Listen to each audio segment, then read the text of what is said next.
আসসালামু আলাইকুম। এখন আমি কথা বলবো অনেক দিন আগের একটা সিনেমা, যে সিনেমাটা হয়তো বা ইতিমধ্যে আপনারা দেখে ফেলেছেন।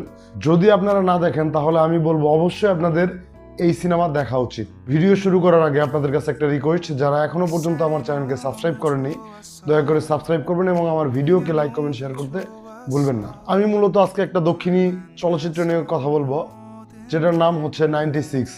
এই মুভিটা শুধু একটা মুভি না, এটা হচ্ছে একটা আবেগ।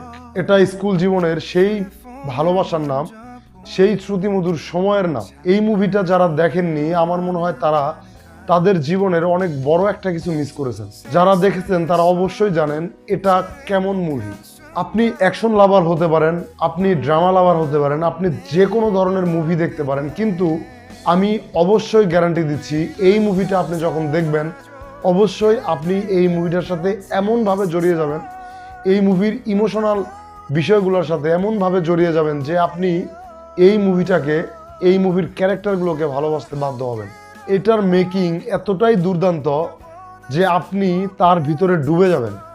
এটার সিনেমাটোগ্রাফি থেকে শুরু করে প্রত্যেকটা খুঁটিনাটি বিষয় খুবই সুন্দরভাবে সাজানো হয়েছে। সবচাইতে বড় বিষয় যে এই সিনেমার মধ্যে কোনো ভিলেন নাই।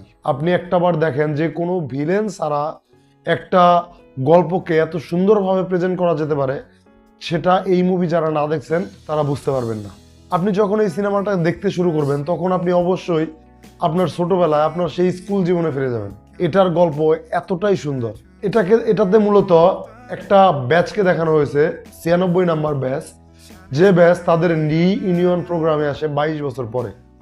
এবং সেখানে আসার পর বিজয় সেতুপতি এবং তৃষা কৃষ্ণনের যে ক্যারেক্টারটা রয়েছে তাদের মধ্যে দেখা হয় এবং তাদের সেই স্কুল জীবনের ভালোবাসার কথা মনে পড়ে যায় এবং এটাকে নিয়ে গল্পটা আগাতে থাকে।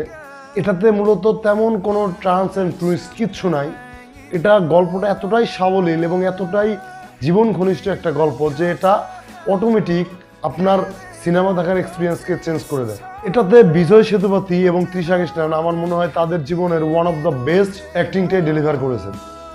তাদের অভিনয় আপনি দেখলে মনে করবেন যে বিজয় সেতুপতির যে ক্যারেক্টারটা, সে এই গল্পের মধ্যে একেবারে তার ক্যারেক্টারটাকে মিশিয়ে ফেলেছেন এবং তৃষা কৃষ্ণনকে দেখতে এতটাই সুন্দর লাগে যে আপনি তার প্রশংসা করতে বাধ্য হবেন। তাদের দুজনের ক্যারেক্টার এত সুন্দর করে লেখা হয়েছে যেটা আপনি না দেখলে বুঝতে পারবেন না।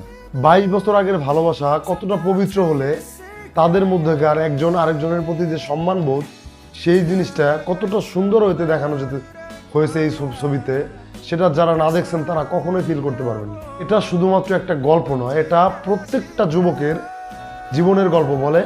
এটা প্রত্যেকটা প্রেমিক প্রেমিকার সেই পবিত্র ভালোবাসাকে উল্লেখ করে।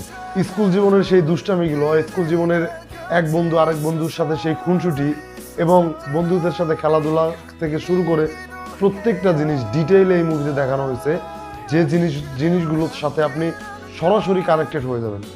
ইমোশনালি এই মুভিটার সাথে আপনারা এতটাই কানেক্ট হবেন যে মুভি শেষ হওয়ার পর আপনি অনেকক্ষণ সময় একটা ঘোরের মধ্যে থাকবেন। যারা এখনো পর্যন্ত এই মুভিটা দেখেননি আমার মনে হয় তারা তাদের জীবনের অনেক সুন্দর একটা মোমেন্ট মিস করেছেন। আপনারা এই মুভিটা না দেখলে আপনারা সেই ছোটকালের যে স্মৃতিচারণ, সেই জিনিসগুলো হয়তো বা সেভাবে উপভোগ করতে পারবেন না।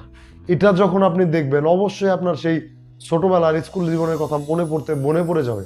যদি আপনার স্কুল জীবনে কোনো একটা গার্লফ্রেন্ড থাকে তাহলে অবশ্যই এই সিনেমাটা আপনার জন্য রিকমেন্ডেড।